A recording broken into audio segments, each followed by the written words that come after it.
18 दिन चलने के बाद महाभारत के विशाल युद्ध में रक्तपात के सिवा कुछ हासिल नहीं हुआ। इस युद्ध में कौरवों के समस्त कुल का नाश हुआ। साथ ही 5 पांडवों को छोड़कर पांडव कुल के भी अधिकांश लोग मारे गए। लेकिन इस युद्ध के कारण युद्ध के पश्चात एक और वंश समाप्त हो गया। वो था श्री कृष्ण जी का यदुवंश। क्या थी यदुवंश के खत्म होने की कहानी? किसके श्राप के कारण ऐसा हुआ? कैसे खत्म हुआ श्री कृष्ण सहित पूरा यदुवंश? आइए जानते हैं। राधे राधे दोस्तों, आप सभी का स्वागत है आपके अपने YouTube चैनल डिवाइन रिचुअल्स में। अगर आपको ये वीडियो पसंद आए तो सभी लोग इस वीडियो को लाइक करें, शेयर करें और साथ ही साथ अगर आपने चैनल को सब्सक्राइब नहीं किया है आप कर लीजिए। आइए सुनते हैं कहानी को। बात उस समय की है जब महाभारत युद्ध की समाप्ति के बाद युधिष्ठिर का राज तिलक हो रहा था। तब कौरवों की माता गांधारी ने महाभारत युद्ध के लिए श्री कृष्ण को दोषी ठहराते हुए उन्हें श्राप दिया था कि जिस प्रकार कौरवों के वंश का नाश हुआ है ठीक उसी प्रकार यदुवंश का भी नाश होगा। गांधारी के श्राप से विनाश काल आने के कारण श्री कृष्ण द्वारिका लौटकर यदुवंशियों को लेकर प्रयास क्षेत्र में आ गए थे। यदुवंशी अपने साथ अन्य भंडार भी ले आए थे। कृष्ण ने ब्राह्मणों को अन्नदान देकर यदुवंशियों को मृत्यु का इंतजार करने का आदेश दिया था। कुछ दिनों के बाद महाभारत युद्ध की चर्चा करते हुए सात्यकी और कृतवर्मा में विवाद हो गया।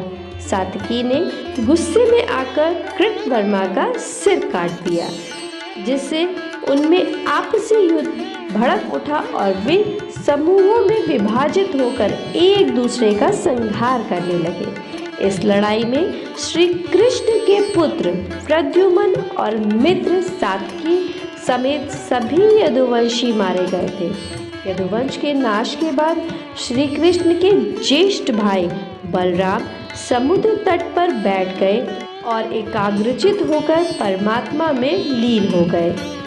इस प्रकार शेषनाग के अवतार बलराम ने देह त्यागी और स्वधाम लौट गए।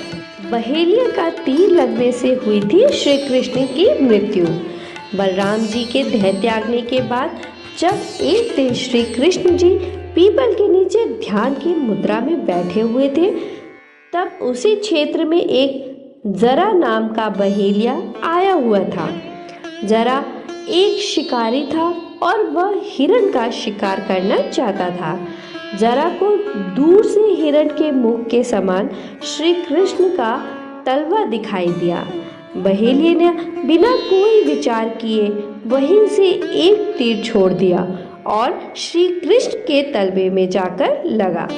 जब वह पास गया तो उसने देखा कि श्री कृष्ण के पैरों में उसने तीर मार दिया है।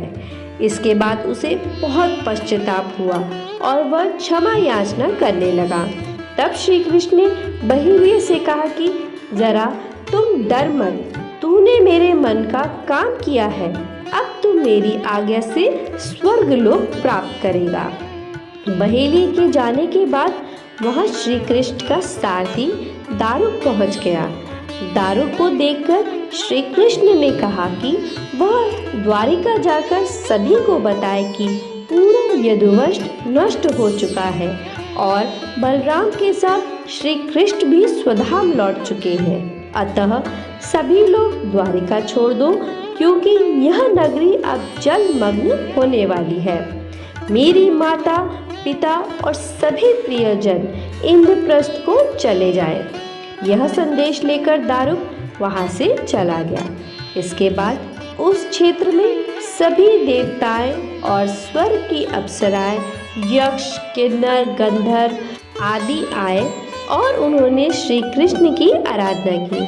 आराधना के बाद श्री कृष्ण ने अपने नेत्र बंद कर लिए और वे सशरीर ही अपने धाम को लौट गए। श्रीमद् भागवत के अनुसार जब श्री कृष्ण और बलराम के स्वधाम गमन की सूचना इनके प्रियजनों तक पहुंची तो उन्होंने भी इस दुख से प्राण त्याग दिए। देवकी, रोहिणी, वासुदेव, बलराम जी की पत्नियां, श्री कृष्ण की पटरानियां आदि सभी ने शरीर त्याग दिया।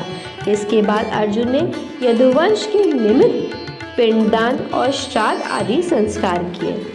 इन संस्कार के बाद यदुवंश के बचे हुए लोगों को लेकर अर्जुन इंद्रप्रस्थ के लिए आए।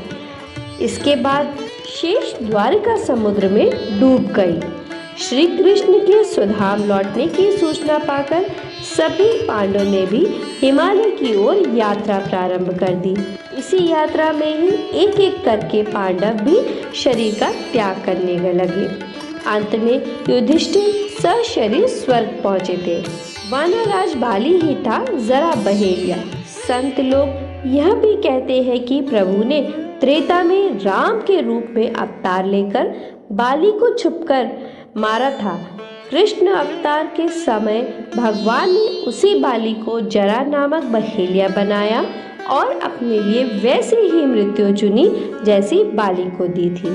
तो दोस्तों, ये थी कैसे हुआ श्री कृष्ण के सहित पूरे यदुवंश के नाश की पौराणिक कथा। आशा करती हूँ कि आपको कथा पसंद आई होगी। फिर मिलते हैं अगले वीडियो में। तब तक के लिए राधे राधे दोस्तों। अपना और अपने प्रियजनों का ख्याल रखें।